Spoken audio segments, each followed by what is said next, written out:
ಬದುಕಿನ ಸಂಧ್ಯಾ ಸಮಯ ಅನುಭವ ಜ್ಞಾನಾಮೃತ ಹಿರಿತನದ ವಾಯೋಮಾನ ಬಾಳಿನ ನೆನಪಿನ ಕಥನ ಕಷ್ಟ ಸುಖ ನೋವು ನಲಿವು ವಿದ್ಯೆ ಬುದ್ಧಿ ಕಲಾತ್ಮಕ ಆರೋಗ್ಯವೇ ಬದುಕಿನ ಬೆಳಕು ತಂತ್ರ ಸ್ವತಂತ್ರ ವಿಜ್ಞಾನದಿ ತಿಳಿಕೋ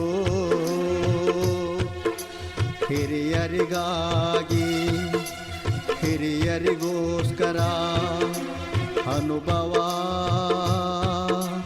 ಕಾರ್ಯಕ್ರಮ ಅನುಭವ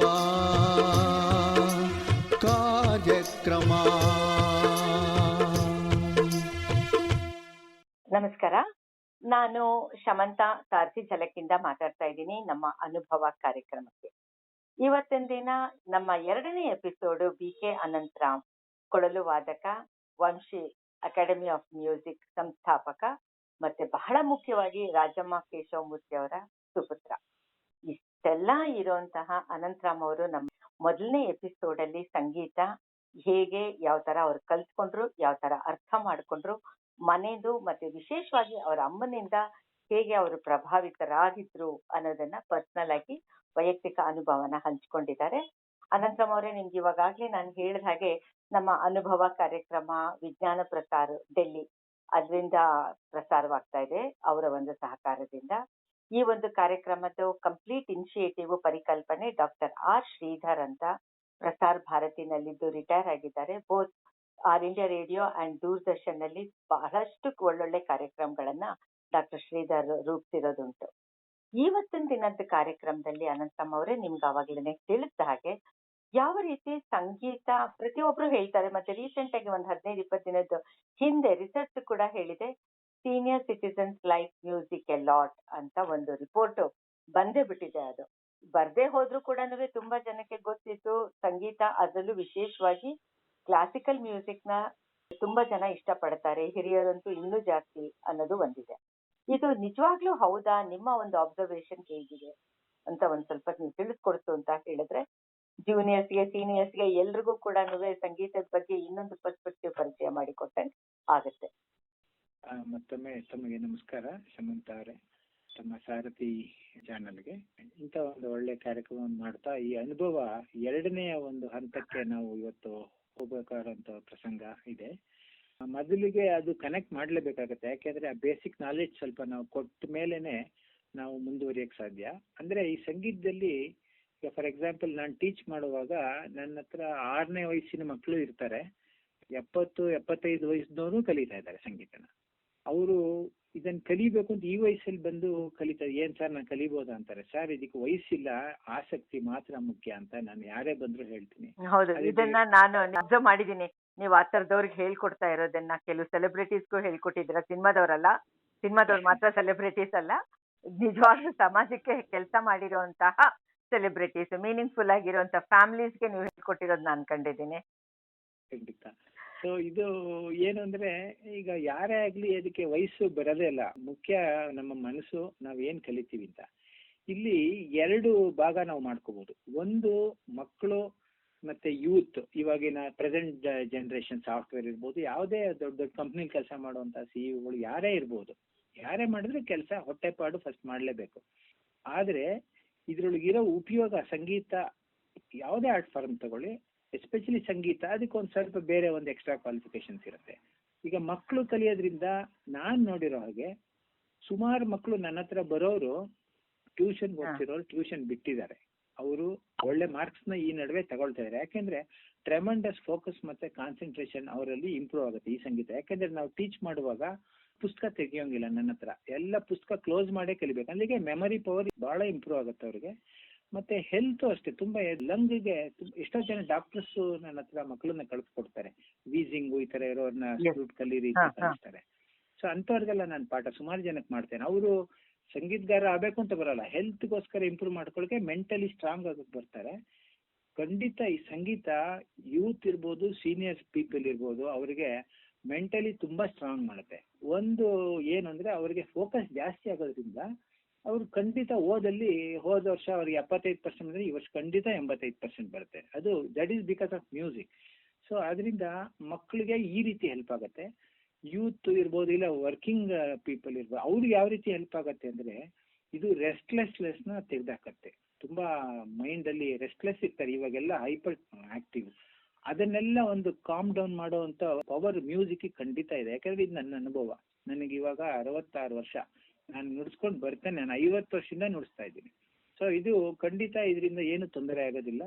ಆದ್ರೆ ಅವ್ರಿಗೆ ಏನು ನಾನು ಅಬ್ಸರ್ವ್ ಮಾಡಿರೋದಂದ್ರೆ, ಈ ಎಂಪ್ಲಾಯೀಸ್ ಇವರು ಹೋಗ್ತಾರೆ, ಅವ್ರಿಗೆ ಡಿಸಿಷನ್ ಮೇಕಿಂಗ್ ತುಂಬಾ ಇಂಪಾರ್ಟೆಂಟ್ ಆಗುತ್ತೆ. ಅವ್ರ ಕೆಲಸದಲ್ಲಿರ್ಬೋದು, ಯಾವ್ದ್ರೊಳಗೆ ಈ ಡಿಸಿಷನ್ ಮೇಕಿಂಗಿಗೆ ಈ ಸಂಗೀತ ತುಂಬಾ ಹೆಲ್ಪ್ ಮಾಡ್ತಾ ಇದೆ. ಯಾಕಂದ್ರೆ ಅವ್ರಿಗೆ ಆ ಥಿಂಕಿಂಗ್ ಪವರ್ ಜಾಸ್ತಿ ಆಗುತ್ತೆ ಇದು ಕಲಿಯೋದ್ರಿಂದ. ಆಮೇಲೆ ರೆಸ್ಟ್ಲೆಸ್ನೆಸ್ ಹೋಗುತ್ತೆ. ಯಾಕಂದ್ರೆ ಅಂದ್ರೆ ಇದೊಂಥರ ಮೆಡಿಟೇಷನ್ನೇ ಅಲ್ವಾ? ಖಂಡಿತ ಮೆಡಿಟೇಷನ್. ಈಗ ಇದರೊಳಗೆ ನಾನ್ ಮೆಡಿಟೇಷನ್ ಹೇಗ್ ಮಾಡಿಸ್ತೀನಿ ಅಂದ್ರೆ, ತಾವು ಗೊತ್ತಿದೆ ಓಂಕಾರ, ಅಕಾರ ಮಕಾರ ಉಕಾರ ಮಕಾರ ಓಂಕಾರ. ಅದನ್ನ ನಾವು ಚಾಂಟ್ ಮಾಡಿದ್ರೆ ಅದರೊಳಗೆ ಎರಡಿದೆ. ಒಂದು ವೈಬ್ರೇಷನ್ಸ್, ನಮ್ಮ ಎಲ್ಲ ನಾಡಿಗಳು ಪ್ರತಿಯೊಂದು ನಮ್ಮ ನಾಭಿವರೆಗೂ ಹೋಗುತ್ತೆ. ಅಲ್ಲಿಂದ ನಾವು ಚಾಂಟ್ ಮಾಡ್ತೀವಿ, ನಮ್ಮ ಲಂಗ್ ಪವರ್ ಇಂಪ್ರೂವ್ ಆಗುತ್ತೆ, ವೈಬ್ರೇಷನ್ಸ್ ಕ್ರಿಯೇಟ್ ಆಗುತ್ತೆ ಅನ್ನೋದು ಪ್ರತಿಯೊಬ್ಬರಿಗೂ ಗೊತ್ತು. ಬೇರೆ ಬೇರೆ ದೇಶಗಳಿಂದ ಯೋಗವನ್ನ ಮತ್ತೆ ಓಂಕಾರವನ್ನ ಕಲಿತಾ ಇದ್ದಾರೆ.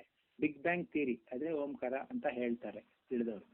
ಸೊ ಈ ಓಂಕಾರ ಚಾಂಟ್ ಮಾಡೋದಲ್ದಲೆ ನಾವು ಪ್ರಾಣಾಯಾಮ ಮಾಡ್ತೀವಿ. ಎಡಗ ಮೂಗಲ್ಲಿ ಉಸಿರು ತಗೊಂಡು ನಾಸ್ಟ್ರಲ್ಲಿ ಬಲಗಡೆ ಬಿಡೋದು, ಆ ಥರ ಎಲ್ಲ ಬೇಕಾದಷ್ಟು ಯೋಗದಲ್ಲಿ ಇದೆ. ನಾನು ಪ್ರಾಣಾಯಾಮನೂ ತುಂಬಾ ಕಲ್ತಿದ್ದೀನಿ. ಸೊ ನಾನು ಬೆಳಿಗ್ಗೆ ಫಸ್ಟ್ ಎದ್ದ ಕೂಡಲೇ ನನ್ನ ಕೆಲಸ, ಸ್ನಾನ ಆದ ಕೂಡಲೇ ನಾನು ಪ್ರಾಣಾಯಾಮ, ಓಂಕಾರ ಮತ್ತೆ ಮೆಡಿಟೇಷನ್, ಯಾವುದೋ ನಮ್ಗೆ ಇಷ್ಟವಾದ ವಸ್ತುನೋ, ದೇವರೋ, ಸಮುದ್ರನೋ, ನೇಚರ್ ಯಾವುದೋ ಒಂದನ್ನ ಮನಸ್ಸಲ್ಲಿ ಇಟ್ಕೊಂಡು ನಾವು ಮೆಡಿಟೇಟ್ ಮಾಡಲೇಬೇಕಾಗತ್ತೆ. ಸೊ ಅದನ್ನ ಒಂದು ಮಾಡಿ ಸುಮಾರು ಒಂದು 30-35 ಮಿನಿಟ್ಸ್ ಮಾಡಿದ್ಮೇಲೆ ನನ್ನ ಪಾಠ ಪ್ರಾಕ್ಟೀಸು ಎಲ್ಲ ನಾನು ಮಾಡ್ತೀನಿ. ಆದ್ರಿಂದ ಯಾವಾಗಲೂ ಮೈಂಡು ಕೂಲ್ ಆಗಿರುತ್ತೆ. ಆಮೇಲೆ ನಮಗೆ ಕ್ರಿಯೇಟಿವಿಟಿ ಚೆನ್ನಾಗಿ ಇಂಪ್ರೂವ್ಮೆಂಟ್ ಆಗುತ್ತೆ. ಯಾಕಂದ್ರೆ ನಾವು ಅಲ್ಟಿಮೇಟ್ಲಿ ನನಗೆ ತಿಳಿದಂಗೆ ಆರ್ಟಿಸ್ಟು ಮತ್ತೆ ಸಾಫ್ಟ್ವೇರ್ ಡಿಸೈನರ್ ಇವರಿಬ್ಬರು ಕ್ರಿಯೇಟಿವ್ ವರ್ಕರ್ಸ್. ಯಾಕಂದ್ರೆ ಸಾಫ್ಟ್ವೇರ್ಗೂ ತುಂಬಾ ಕ್ರಿಯೇಟಿವಿಟಿ, ಯಾರು ಒಳ್ಳೆ ಕ್ರಿಯೇಟಿವಿಟಿ ಇರುತ್ತೋ ಅವ್ರಿಗೆ ಹೆಚ್ಚು ಅನುಕೂಲಗಳು ಸಿಗ್ತಾ ಹೋಗುತ್ತೆ. ಆದ್ರಿಂದ ಇವನ್ನೆಲ್ಲ ಮಾಡ್ಕೋಬೇಕು ಅಂದ್ರೆ ನನ್ನ ಒಂದು ಮನವಿ ಏನು ಅಂದ್ರೆ, either you be an artist or a sportsman. ಇವೆರಡೂ ಪ್ರಪಂಚದಲ್ಲಿ ಇವೆರಡೇ ಇದಕ್ಕೆ ಶಕ್ತಿ ಇರೋದು, ಪಾಸಿಟಿವ್ನೆಸ್ ಕೊಡೋದಕ್ಕೆ. ಇವೆರಡೇ ಆರ್ಟ್ಸ್. ಯಾಕಂದ್ರೆ ನಾವು ಚೆನ್ನಾಗಿ ಕಚೇರಿ ಮಾಡಬೇಕು, ಫೇಲ್ಯೂರ್ ಆಗಬಾರ್ದು ಅಂತಾನೆ ಹೋಗೋದು. ಸ್ಪೋರ್ಟ್ಸ್ನವರು ಅಷ್ಟೇ, ನಾವು ಗೆಲ್ಲೇಬೇಕು, ದೇಶಕ್ಕಾಗ್ಲಿ ತಮಗಾಗ್ಲಿ ಗೆಲ್ಲೇಬೇಕು ಅಂತ ಹೋಗೋದು, ಯಾರು ಸೋಲ್ಬೇಕು ಅಂತ ಹೋಗಲ್ಲ. ಸೋಲುದಲ್ವ ಆವಾಗ ಡಿಸೈಡ್ ಆಗುತ್ತೆ. ನಮ್ಮಲ್ಲೂ ಅಷ್ಟೇ, ಕಚೇರಿ ನಾವು ಮಾಡ್ಬೇಕಾದ್ರೆ ಎಷ್ಟು ಪ್ರಾಕ್ಟೀಸ್ ಮಾಡ್ತೀವಿ ಅದ್ರ ಮೇಲೆ ಡಿಪೆಂಡ್. ಸೊ ನಾವು ಪಾಸಿಟಿವ್ ಆಗಿರ್ತೀವಿ. ಈ ಪಾಸಿಟಿವ್ ಅಪ್ರೋಚ್ ಅನ್ನ ನಾವು ಯಂಗ್ಸ್ಟರ್ಸ್ ಇರ್ಬೋದು, ಸೀನಿಯರ್ ಪೀಪಲ್ಗೆ ಇದನ್ನ ನಾವು ಟ್ರಾನ್ಸ್ಫರ್ ಮಾಡಬೇಕಾಗುತ್ತೆ. ಎಸ್ಪೆಷಲಿ ಈಗಿನ ಒಂದು ಇದರೊಳಗೆ, ಈಗ ಎಷ್ಟು ವರ್ಷ ಕೆಲಸ ಮಾಡ್ತೀರಾ? ಒಂದು 40-45 ವಯಸ್ಸು 50ವರೆಗೂ ಕೆಲಸ ಮಾಡ್ತೀರಾ. ರಿಟೈರ್ ಆದ್ಮೇಲೆ ನಿಮ್ಮ ಟೈಮ್ನ ಹ್ಯಾಕ್ ಸ್ಪೆಂಡ್ ಮಾಡ್ತೀರಾ? ಸೊ ಆದ್ರಿಂದ ಯಾವ್ದಾರೋ ಒಂದು ಈ ತರ ಒಂದು ಆರ್ಟ್ ಫಾರ್ಮ್ ನ ನೀವು ಮೊದ್ಲಿಂದ ರೂಢಿಸ್ಕೋಬೇಕು. ನಾನು ರಿಟೈರ್ ಆದ್ಮೇಲೆ 50 ವರ್ಷ ಆದ್ಮೇಲೆ ವೇದ ಕಲಿತೀನಿ, 50 ವರ್ಷ ಆದ್ಮೇಲೆ ಅದ್ ಮಾಡಬಾರ್ದು. ಪ್ಯಾರಲಲ್ಲಿ ಮಾಡಿ. ನಿಮ್ಗೆ 1 ಅವರ್ ಪ್ರಾಕ್ಟೀಸ್ ಮಾಡೋಕ್ಕಾಗಿದ್ರೆ 10 ನಿಮಿಷ ಮಾಡಿ, ಅದನ್ನ ಪ್ಯಾರಲಲ್ಲಿ ತಗೊಂಡ್ಬಂದು ಆಮೇಲೆ ನೀವು ಇದನ್ನ ಮುಂದುವರ್ಸಿ. ಸಪೋಸ್ ಎಷ್ಟು ಅಂತ ಸೀರಿಯಲ್ ನೋಡ್ತೀರಾ, ನೋಡಿ ಸೀರಿಯಲ್ ಅದು ಎಷ್ಟೋ 500 ಡೇಸ್ 2000 ಡೇಸ್ ಎಲ್ಲ ಆಗ್ತಾ ಇರುತ್ತೆ, ಪ್ರಯೋಜನ ಇಲ್ಲ. ಆದ್ರೆ ನಿಮ್ಮ ಈ ಒಂದು ಆರ್ಟ್ಸ್ ಆರ್ ಸ್ಪೋರ್ಟ್ಸ್ ಇಂದ ನೀವು ಅದನ್ನ ನೀವು ನಿಮ್ಗೆ ಸಾಕು ಅನ್ನೋವರೆಗೂ ನೀವು ಮಾಡ್ಕೊಂಡು ಹೋಗಿ. 80ನೇ ವರ್ಷ ಆದ್ರೆ ನೀವು ಸಂಗೀತ ಹಾಡ್ತಿರ್ಬೋದು, ಇಲ್ಲ ನುಡಿಸ್ತಿರ್ಬೋದು, ಇಲ್ಲ ಯಾವ್ದೋ ಡ್ರಾಮಾ ಮಾಡ್ತೀವ ಅದನ್ನ ನಾಟಕ ಮಾಡ್ಬೋದು, ಏನೇ ಮಾಡ್ಬೋದು. ಬಟ್ ಇವೆಲ್ಲ ಪಾಸಿಟಿವ್ ಬರುತ್ತೆ. ಆಮೇಲೆ ನಮಗೆ ತುಂಬಾ ಚೆನ್ನಾಗಿ ಇದು ಮೈಂಡ್ ನ ಕಾಮ್ ಡೌನ್ ಮಾಡುತ್ತೆ. ಆಮೇಲೆ ಅಲ್ಟಿಮೇಟ್ಲಿ ಸೀನಿಯರ್ ಸಿಟಿಸನ್ಗೆ ಏನ್ ಬೇಕು, ನೆಮ್ಮದಿ ಇರಬೇಕು. ಸಪೋಸ್ ಅವರು ಏನೋ ಕೂತ್ಕೊಂಡು ಹಾಡೋದು, ನುಡಿಸೋದು ಏನೋ ಒಂದು ಮಾಡ್ಕೊಂಡು 1 ಅಲ್ಲ 2 ಅವರ್ಸ್ ಮಾಡ್ಬೋದು. 20 ವರ್ಷ ಆದ್ರೆ ಅವ್ರಿಗೇನು ವೀಕ್ನೆಸ್ ಇರಲ್ಲ. ಮೆಂಟಲಿ ಯಾರು ಸ್ಟ್ರಾಂಗ್ ಇರ್ತಾರೋ ಅವೆಲ್ಲ ನೋಡ್ತೀವಿ. ನಮ್ಮ ಪ್ರೈಮ್ ಮಿನಿಸ್ಟರ್ ನೋಡ್ತಾ ಇದ್ದಾರೆ, ಎಷ್ಟು ಅವರು ಏಜ್ ಆದ್ರೂ ಎಷ್ಟು ಸ್ಟ್ರಾಂಗ್ ಆಗಿ, have to watch that aspect. ಹೇಗೆ ಅವರೆಲ್ಲ ಅದನ್ನೆಲ್ಲ ಮಾಡ್ತಾರೆ. ಆದ್ರಿಂದ ಐ ಥಿಂಕ್ ನಾವು ಸೀನಿಯರ್ ಸಿಟಿಸನ್ಸು ನಂದು ಆಗೋಯ್ತಪ್ಪ, ನಂಗೆ ಏಜ್ ಆಯ್ತು ಅಂತ ಅನ್ಕೋಬಾರ್ದು. Always you feel you are always young. So ನೀವು ಹೊರಗಡೆ ಬಂದು ಯಾವ್ದಾರ ಒಂದು ಆಕ್ಟಿವಿಟಿ, ಮತ್ತೆ ಈಗ ತಾವೆಲ್ಲ ಮಾಡ್ತಾ ಇದ್ದೀರಾ ಒಂದು ಆಕ್ಟಿವಿಟಿ ಮಾಡ್ತೀವಿ, ಈ ತರ ಒಂದು ಆಕ್ಟಿವಿಟಿ ತೊಡಗಿಸ್ಕೊಂಡ್ರೆ ನಾವು ನಮ್ಮ ಟೈಮ್ ಅನ್ನ ಆಕ್ಟಿವಿಟಿ, ಸಮಾಜ ಸೇವೆ ಅಂದ್ರೆ ಬೇಕಾದಷ್ಟಿದೆ, ಅದರೊಳಗೆ ತೊಡಗಿಸ್ಕೊಂಡ್ರೆ ನಮ್ಗೆ ಯಾವಾಗ್ಲೂ ಪಾಸಿಟಿವ್ ಇರ್ತೀವಿ. ನಮ್ಮ ಮೈಂಡ್ ತುಂಬಾ, especially finally mind calms. Mind is the main player of our lifestyle. So ಮತ್ತೆ ಲೈಫ್ ಸ್ಟೈಲ್ನು ಹಂಗೆ ಇಟ್ಕೋಬೇಕು, ಕರೆಕ್ಟಾಗಿ ಹೇಳ್ಬೇಕು, ಕರೆಕ್ಟ್ ಟೈಮ್ ನಮ್ಮ ಕೆಲಸಗಳನ್ನ ಮಾಡ್ಕೋಬೇಕು. ಆಮೇಲೆ ಅದು ಮೊದಲೇ ಹೇಳಿದಾಗ early to bed early to rise ತುಂಬಾ ಒಳ್ಳೆ ಸೂಕ್ತಿ. ನಾವೆಲ್ಲ ಅಷ್ಟೇ 9-9:30 ಮಲಗ್ಬಿಡ್ತೀವಿ. 4:00-4:30 ನಾನು ಹೇಳೋದು ಪ್ರತಿದಿನ ಹಾಗೇನೆ. So Okay. 5 ರಿಂದ 6 ಅವರ್ ಸಾಕು. ನೀವೀಗ ಲೈಫ್ ಸ್ಟೈಲ್ ಬಗ್ಗೆ ಹೇಳ್ತಾ ಇದ್ರಿ, ಮತ್ತೆ ಒಂದು ದಿನಚರಿ ಲೈಫ್ ಪ್ಯಾಟರ್ನ್ ಬಗ್ಗೆ, ಡೇ ಪ್ಯಾಟರ್ನ್ ಬಗ್ಗೆನೂ ಹೇಳಿದ್ರಿ. ನಾವು ಬೆಳಗ್ಗೆ ಎದ್ದ ತಕ್ಷಣ ಯಾವ ರಾಗ ನಮ್ಗೆ ತುಂಬಾ ಖುಷಿ ಕೊಡುತ್ತೆ? ಮುಂಜಾನೆ ರಾಗ ಅಂತ ಇದೆ, ಸಂಧ್ಯಾ ರಾಗ ಅಂತಾನೆ ಇದೆ. ಮುಂಜಾನೆ ಯಾವ್ದು ರಾಗ ನಮ್ಗೆ ಖುಷಿ ಕೊಡುತ್ತೆ, ಮೋಟಿವೇಟ್ ಮಾಡುತ್ತೆ? ನಾರ್ಮಲಿ ಕರ್ನಾಟಕ ಶಾಸ್ತ್ರೀಯ ಸಂಗೀತದಲ್ಲಿ ಈ ಟೈಮ್ ಝೋನ್ ಇಲ್ಲ ನಮ್ಮಲ್ಲಿ. ನಮ್ಗೆ ಯಾವ ರಾಗ ಯಾವಾಗ ಬೇಕಾದ್ರೂ ಹಾಡ್ಬೋದು, ನುಡಿಸ್ಬೋದು. ಆದ್ರೂ ಅದ್ರೊಳಗೂ ಕೆಲವನ್ನ ನಾವು ಮಾರ್ನಿಂಗ್ ಅಂತ ಇಟ್ಕೊಂಡಿದೀವಿ. ಬಟ್ ಹಿಂದೂಸ್ತಾನಿ ಸಂಗೀತದಲ್ಲಿ ಇಂಥ ಟೈಮ್ಲಿ ಇಂಥ ರಾಗನೇ ಹಾಡ್ಬೇಕು ಅಂತ ಅವರು ಮೊದ್ಲಿಂದ ಅವರು ಟೀಚಿಂಗ್ ಮೆಥಡ್ ಅಲ್ಲೇ ಬಂದ್ಬಿಟ್ಟಿದೆ. ಬಟ್ ನಮ್ಮಲ್ಲಿ ಇದೆ, ನಾವು ಇಲ್ಲ ಅಂತ ಹೇಳಲ್ಲ. ಈಗ ಫಾರ್ ಎಕ್ಸಾಂಪಲ್ ಮಲಹರಿ ರಾಗ ಅಂತ ಹೇಳಿದೆ. ಆ ಮಲಹರಿ ರಾಗನು ಮಾರ್ನಿಂಗ್ ರಾಗ ಆಗುತ್ತೆ. ಮತ್ತೆ ಮಾಯಾ ಮಾಡೋ ಗೌಳ ಮಾರ್ನಿಂಗ್ ರಾಗ, ಮತ್ತೆ ಬೌಳಿ ಅಂತ ಬರುತ್ತೆ, ಮತ್ತೆ ಚಕ್ರವಾಕ ಅಂತ ಸುಮಾರು ರಾಗಗಳಿವೆ.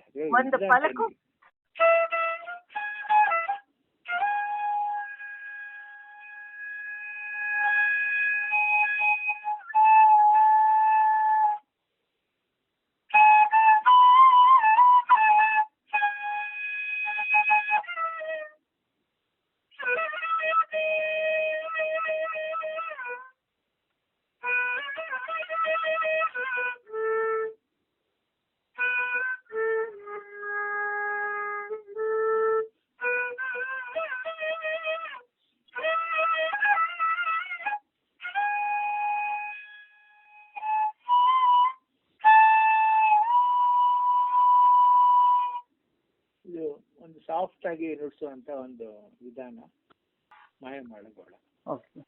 ಮತ್ತೆ ಇವಾಗ ಸುಪ್ರಭಾತ, ಅದು MS ಸುಪ್ರಭಾತ ಅಂತಂತಂದು ತುಂಬಾ ಪಾಪ್ಯುಲರ್ ಆಗ್ಬಿಟ್ಟಿದೆ. ಸುಪ್ರಭಾತ ಬೆಳಗ್ಗೆ ತುಂಬಾ ಜನ ಕೇಳ್ತಾರೆ. ಪ್ರತಿಯೊಬ್ರು ಹೆಚ್ಚು ಕಡಿಮೆ ಸೌತ್ ಇಂಡಿಯಾದಲ್ಲಿ ಕೇಳ್ತಾರೆ. ಸುಪ್ರಭಾತ ಅಂದ್ರೆ MS ಸುಬ್ಬಲಕ್ಷ್ಮಿನ ತರಾನೇ ಆಗೋಗಿದೆ.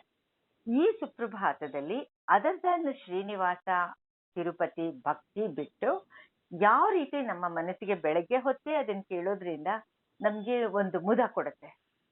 ಏನು ಅಂದ್ರೆ ಅದ್ರೊಳಗೆ ಫಸ್ಟ್ ಮಂತ್ರಗಳ ಒಂದು ವಿಧಾನ, ಅದ್ರೊಳಗೆ ಬರುವಂತ ವೈಬ್ರೇಷನ್ಸ್ ನಮ್ಮ ಮೈಂಡ್ ಮೇಲೆ ಖಂಡಿತ ಪರಿಣಾಮ ಆಗತ್ತೆ. ಮತ್ತೆ ಅದಕ್ಕೆ ಸೆಲೆಕ್ಟ್ ಮಾಡಿರುವಂತ ಆ ರಾಗನೂ ಅಷ್ಟೇ ಸಾಫ್ಟ್ ನೇಚರ್ಡ್ ರಾಗ ಇರೋದ್ರಿಂದ ಆ ಸಂಗೀತ ಗೊತ್ತಿರ್ಲಿ ಬಿಡ್ಲಿ ಅದು ಅದನ್ನ ಕ್ಯಾಚ್ ಮಾಡುತ್ತೆ. ಆ ಒಂದು ರೀತಿನಲ್ಲಿ ಅದನ್ನ ಅವರು ರಾಗ ಸಂಯೋಜನೆನೂ ಅದಕ್ಕೆ ಅವ್ರು ಹಂಗೆ ಮಾಡ್ಕೊಂಡಿದ್ದಾರೆ. MS ಸುಬ್ಬಲಕ್ಷ್ಮಿ ಅವರು ಅದಕ್ಕೆ ರಾಗ ಸಂಯೋಜನೆ ಮಾಡಿ ಅವ್ರು ಅದನ್ನ ಪ್ರಸ್ತುತಪಡಿಸಿರೋದು. ಅದರಿಂದನೇ ನಮ್ಗೆ ಎಷ್ಟು ವರ್ಷ ಆದ್ರೂ ಅದು ನೀವು ಯಾವುದೇ ದೇಶಕ್ಕೆ ಹೋಗಿ ನಮ್ಮವ್ರು ಎಲ್ಲೇ ಇರ್ಲಿ ಈ ಸುಪ್ರಭಾತ ಮತ್ತೆ ವಿಷ್ಣು ಸಹಸ್ರನಾಮ ಕೇಳ್ತಾರೆ. ಅದ್ರೊಳಗೆ ಬರುವಂತ ಆ ಕೋಮಲ ಸ್ವರಗಳಿರ್ತವೆ. ಆ ಸ್ವರಗಳು ಅದ್ರ ಉದ್ದೇಶನೇ ಹಾಗೆ. ಇವಾಗ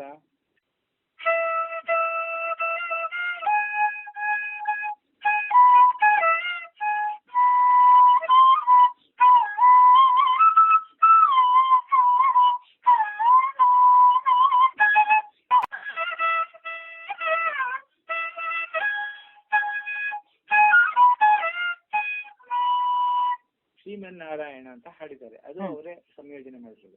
ಬೌಳಿ ರಾಗ. ಆ ರಾಗನೇ ನಿಮ್ಮನ್ನ ನೀವು ನಿದ್ದೆ ಮಾಡಿದ್ರು, ಎಷ್ಟೇ ನಿದ್ದೆ ಮಾಡಿದ್ರೆ ರಾಗ ಕಿವಿಗಿದ್ರೆ ಆಟೋಮೆಟಿಕ್ಲಿ ಈ ಹಸುಗಳು ಹೇಗೆ ಅದ್ರ ಹಿಂದೆ ಹೊರಟೋಗುತ್ತೋ ಹಾಗೆ ನಾವು ಹೊರಟೋಗ್ತೀವಿ.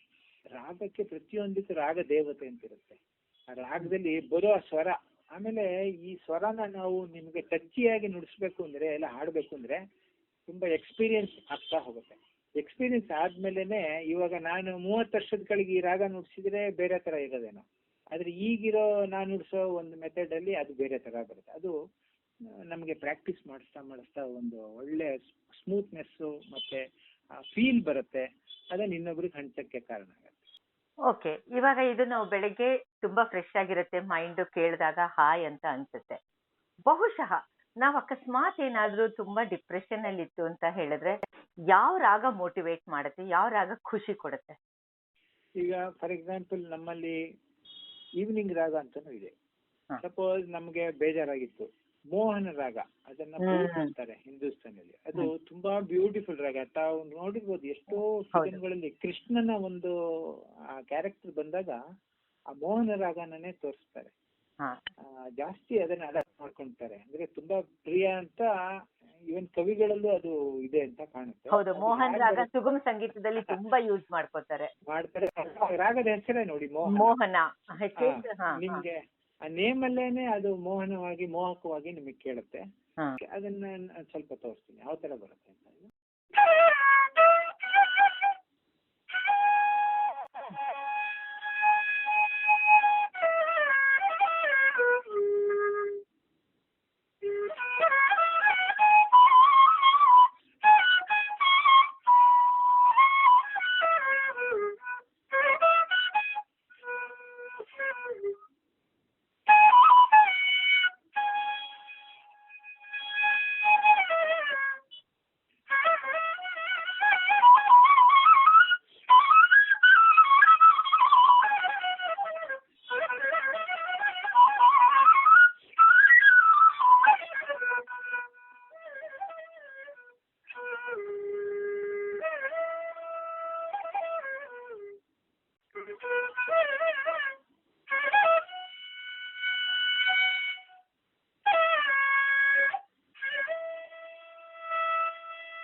ಯಾತಕ್ಕೆ ಈ ತರ ಕೇಳಿದಾಗ ಮೈಂಡ್ ಯಾತಕ್ಕೆ ಇದಾಗ್ಬೇಕು, ಡಿಪ್ರೆಸ್ ಆಗ್ಬೇಕು? ಖಂಡಿತ ಎಷ್ಟು ಸೂತಿಂಗ್ ಅನ್ಸುತ್ತೆ.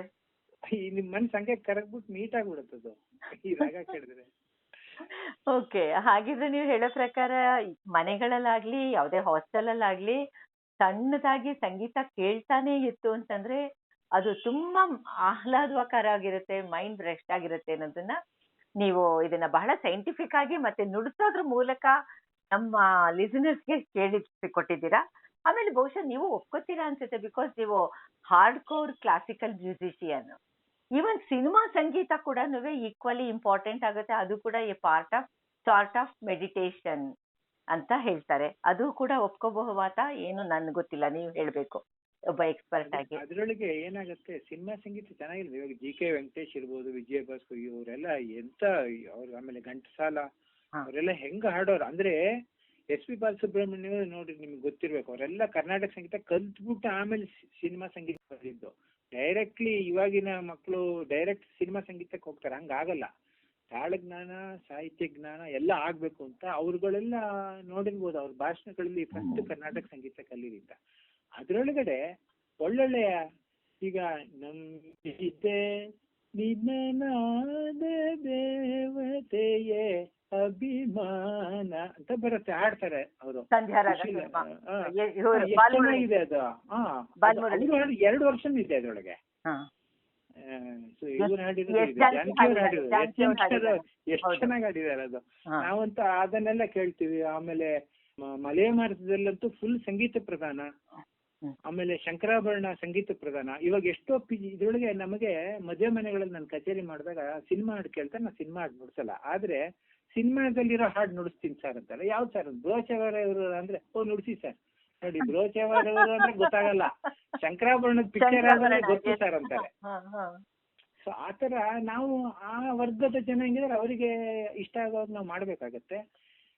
ನೀವು ಸಾರಾಸಗಟಾಗಿ ಸಿನಿಮಾ ಸಂಗೀತ ಅಂತ ಮಾಡಕ್ಕಾಗಲ್ಲ. ಅದ್ರೊಳಗೆ ತುಂಬಾ ಕ್ಲಾಸಿಕಲ್ ರಾಗ ಹಾಕಿ ಸಾವಿರಾರು ಹಾಡುಗಳು ಮಾಡಿದ್ದಾರೆ. ರಾಜ್ಕುಮಾರ್ ಅವರೇ ಎಂತೆಂತ ಹಾಡುಗಳು ಹಾಡಿದ್ದಾರೆ, ಬ್ಯೂಟಿಫುಲ್ ಸಾಂಗ್ಸ್ ಹಾಡಿದ್ದಾರೆ. ಹೌದು, ಮತ್ತೆ ಅವರ ಭಕ್ತಿ ಗೀತೆಗಳು ಕೂಡ ಅಷ್ಟೇ ಪಾಪ್ಯುಲರ್ ಆಗಿದೆ. ಎಷ್ಟೊಂದಿದೆ ಅಲ್ವಾ, ಮಂತ್ರಾಲಯದ ಗುರುಗಳ ಮೇಲೆ ಎಷ್ಟು ಸಾಂಗ್ಸ್ ಹಾಡಿದ್ದಾರೆ. ಅದರಿಂದ ಹಾಗೆ ಮಾಡಕ್ಕಲ್ಲ. ಆದ್ರೆ ಈ ನಡುವೆ ಕ್ಲಾಸಿಸಮ್ ಕಡಿಮೆ ಆಗ್ತಿದೆ. ಆಮೇಲೆ ಸುಮ್ಮನೆ ರ್ಯಾಪ್ ಮ್ಯೂಸಿಕ್ ಅದು ಎಲ್ಲ ನಮಗೆ ಹೊಂದೋಂಥದ್ದಲ್ಲ. ಅದೇನೋ ಜನಗಳಿಗೆ ಇಷ್ಟ ಆಗ್ಲಿ ಅಂತ ಏನೋ ಮಾಡ್ತಾ ಇದ್ದಾರೆ. ಆದ್ರೆ ಕ್ಲಾಸಿಸಮ್ ಮೊದಲಿನ ನೀವು ಹಳೆ ಪಿಕ್ಚರ್ಸ್ ಯಾವುದೇ ತಗೊಳ್ಳಿ, ಕ್ಲಾಸಿಸಮ್ ಬಿಟ್ಟು ಆಮೇಲೆ ರಾಗ ಒಳ್ಳೆ ಕ್ಲಾಸಿಕಲ್ ರಾಗ ಹಾಕೇ ಮಾಡೋದು. ಅದರಿಂದ ಅದು ಐ ಥಿಂಕ್ ಸಾಫ್ಟ್ ಆಗಿರೋ ಒಂದು ಸಂಗೀತ ತಗೊಂಡು ಮೆಡಿಟೇಷನ್ ಮಾಡಬಹುದು, ಇಲ್ಲ ಅಂತೇಳಿ. ಸರಿ, ಹಾಗಿದ್ರೆ ಇವತ್ತಿನ ದಿನ ನಾವು ಸಂಗೀತ ಒಂದು ಹಿರಿಯರ ದೃಷ್ಟಿಯಿಂದ ಅನ್ನೋ ತರ ತಗೊಂಡ್ವಿ. ನೋಡ್ತು ಅಂತ ಹೇಳಿದ್ರೆ ಕೇಳಿದವ್ರಿಗೂ ಅನ್ಸುತ್ತೆ, ಮತ್ತೆ ಇವಾಗ ನಂಗೆ ಇವ್ರ ಹತ್ರ ಅನಂತಮ್ಮ ಅವ್ರ ಹತ್ರ ಮಾತಾಡ್ತಾ ಇರ್ಬೇಕಾದ್ರು ಅನ್ನಿಸ್ತಾ ಇದೆ. It is nothing but music appreciation programs 2 episode ಅಲ್ಲೂ ಕೂಡ ನೀವು ಬಹಳ ಚೆನ್ನಾಗಿ ತಿಳಿಸ್ಕೊಟ್ಟಿದ್ದೀರಾ. ಮತ್ತೆ ನಿಮ್ಮ ನೆಕ್ಸ್ಟ್ ವಂಶಿ ಅಕಾಡೆಮಿದು ವಾರ್ಷಿಕೋತ್ಸವ ಆದಾಗ ನಮಗೂ ತಿಳಿಸಿ, ಅದನ್ನ ನಾವು ಒಂದು ವಿಶೇಷ ಕಾರ್ಯಕ್ರಮ ಮಾಡೋಣ. ಬೇರೆಯವರು ಅದನ್ನ ಕೇಳಿಸ್ಕೊಳ್ಳೋ ಹಾಗೆ ನಾವು ಕಾರ್ಯಕ್ರಮ ಏರ್ಪಾಟ್ ಮಾಡಬಹುದು. ತುಂಬಾ ಥ್ಯಾಂಕ್ಸ್. ತುಂಬಾ ಚೆನ್ನಾಗಿತ್ತು ನಿಮ್ಮ ಕಾರ್ಯಕ್ರಮ. ಮಾತಿನ ಜೊತೆಗೆ ತುಂಬಾ ಹಿತವಾಗಿತ್ತು ಕೂಡ, ಕೊಡಲು ವಾದನ ಎಲ್ಲನೂ. Thank you so much. ತುಂಬಾ ಸಂತೋಷ. ನಮ್ಗೆ ಈ ತರ ಪದೇ ಪದೇ ಆಪರ್ಚುನಿಟಿ ಕೊಡ್ತಾರೆ. ನಮಗೆ ತಿಳಿದಿರೋದನ್ನ ತಿಳುವಳಿಕೆ ಜನಕ್ಕೆ ಹಂಚೋದಿಕ್ಕೆ ಇದರಲ್ಲಿ ಒಂದು ಅವಕಾಶ ಸಿಗತ್ತೆ. ನಮಸ್ಕಾರ. Okay, thank you.